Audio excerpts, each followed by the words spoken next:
I'm going to show you guys one of the fastest and easiest ways to get to round 100 in Cold War Zombies right now. It's a super simple strategy, and it's something that they're probably going to patch pretty soon, so definitely be sure to try this strategy out. I want to go through the pros and cons of it, my experiences, and all that good stuff. So if you can leave a like in the video, subscribe to the channel for more content like this. Really do appreciate the support, guys. Shout out to the YouTube channel members as always, and let's get started. I'm not so sure of the exact origin of this strategy. I do know High Rounder, the MC Zombie Slayer, has done a lot of different strategies like this, and he's pretty good at finding these new high round strategies. I saw this strategy personally from a zombies YouTuber, Russian. I'll leave a link to his video down below. In his video, he is using this med-based strategy that I'm going to be showing you guys, but with a ray gun. And people have done this strategy with the ray gun. It's worked out for them pretty well, but for me, it just didn't work out. And we'll go through that in a second, but just to go through what this strategy is, it's in the med bay. You have to make sure that the top debris on the top part of the med bay is closed. You have to keep that closed because the zombies will then spawn behind you and it'll ruin the strategy. So you have to only access this med bay room from the power room, from where the armor station is. For this strategy, instead of the ray gun, I am using the D.I.E Nova shockwave. It's the Nova gas variant of the D.I.E shockwave. Pretty easy to get that. You need the ether scope, you need the Nova variant, and that's pretty much it. It's a super simple thing there. If you don't already know how to get that, there's a bunch of really quick tutorials on YouTube as to how to get the ether scope and the Nova variant of this shockwave. You go into the med bay and you have to get on top of this gas tank or whatever this thing is. You get on top of it, and once you're on top, you have to go as far back as you possibly can, almost hanging off the tank. And that's pretty much it with the positioning of this spot. Once the rounds begin, there is a certain strategy that you must use. So again, if you're using the Nova shockwave, at the beginning of each round, you should shoot at least once at the opposite end of the tank. When you're in round 20 through 30 range, you can shoot at least once. Once you get into round 30 to 40 to even 50, I would shoot once on the tank and then once on the floor. And then once I got past round 50, 60, even 70, at the beginning of each round, I would shoot this Nova shockwave 3 times, 2 at the opposite end of the tank that I am on, and then 1 on the floor. And the reason why this is such a good strategy is because, okay, you're using all of your Nova shockwave ammo pretty much right at the beginning of the round, but once you start sucking up zombies right after with the shockwave, you're getting all of your ammo back, and you'll quickly get Ring of Fire. And if you're using Ring of Fire, you could use that as an easy opportunity to get all of your ammo back by sucking up the zombies with the Nova shockwave. And once Ring of Fire is over, you have full ammo and you could rinse and repeat. And with this strategy here, you pretty much never run out of ammo. The only thing I have to say is that you have to be on top of the zombies. Make sure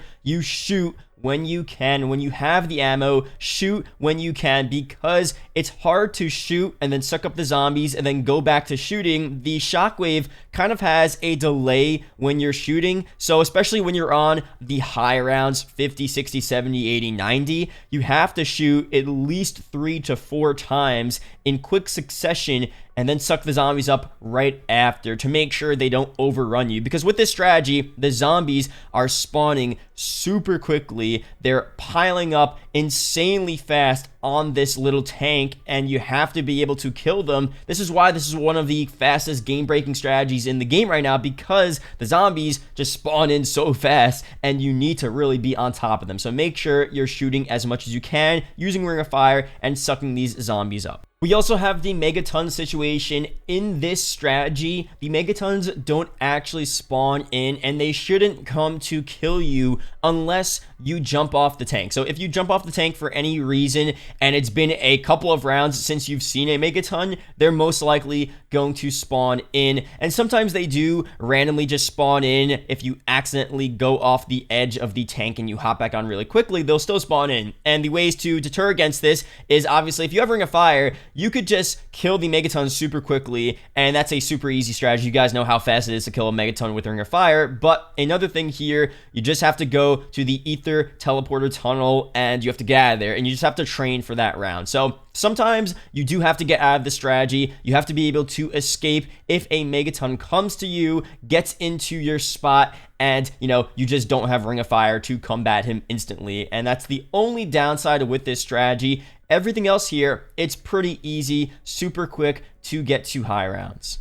Now, my experiences with the ray gun strategy in this same spot aren't as good. Obviously, I've gotten to several high rounds with this strategy, but with the ray gun, I got into the med bay, hopped on the tank, started the round, and I was pretty good. But the only problem I had was that with the ray gun in this strategy, you have to position the ray gun shots precisely, because you guys know the ray gun has splash damage, and if PhD Flopper was in this game, then the ray gun would be super good for this strategy, but we don't have PhD Flopper, and obviously if you shoot on the tank right in front of you, you will die due to splash damage, just like I did in this game. I saw a ton of people use this strategy with the ray gun. They positioned their ray gun shots as precisely as they could. They didn't get hit with splash damage, and they were pretty successful into, you know, getting high rounds and over round 100 and even past that in a fast and quick amount of time. I mean, it's still very possible to use this strategy with the ray gun. You could definitely test this strategy out with the ray gun. It works the same. Use Ring of Fire, have the ray gun out, but you have to make sure you're shooting right below where the zombies are climbing up onto the tank, and you can't get hit with splash damage. I feel like if you're worried about splash damage, and I'm telling you, it is really annoying. I think this strategy with the Nova Shockwave, so much better, so much easier. You still have some issues. Obviously, you have to stay on top of these zombies. You have to make sure you suck and get your ammo back. But other than that, it's a really, really good strategy. One of the best and one of the easiest ways I've ever seen to get to round 100. So please use this strategy. I feel like they're going to patch it very soon. It's not really a glitch, because there have been a couple of updates in the past couple of days patching other various zombie glitches, and they still haven't patched this spot. So I really don't think it's a glitch. You're just hopping up on the side of some tank in the map, and the zombies are piling up. They could still easily kill you and overrun you, so it's really not a glitch spot. But I feel like they might look at this and say, you know what, people are getting to high rounds way too quickly, and we need to stop this. So definitely try this out this weekend. I really do think it's a good strategy. I'm going to be trying it out again multiple times on my live streams on this YouTube channel. Even if they do patch this strategy, D Machina and the wonder weapon on this map, the D.I.E Shockwave, it's very similar to a lot of the strategies in Black Ops 2's Buried with the Paralyzer. This is just a high round camping strategy map. Most of the really good strategies to get to a high round and the quickest strategies and the easiest ones to get to a high round involve camping. It's just the type of map, the nature of the wonder weapon, it promotes that gameplay. This map is also very easy to train generally, and you can still get to really high rounds training, but if you really want a super fast and quick and easy high round strategy, at least for this map, camping is just the way to go. I wonder if this trend will continue the next couple of DLC maps, if the wonder weapons will be similar, if the high round strategies will be similar, but we'll just have to wait and see. But that being said, thank you guys for watching. Hope you guys did enjoy, and I will see you guys in the next video or live stream. Peace out.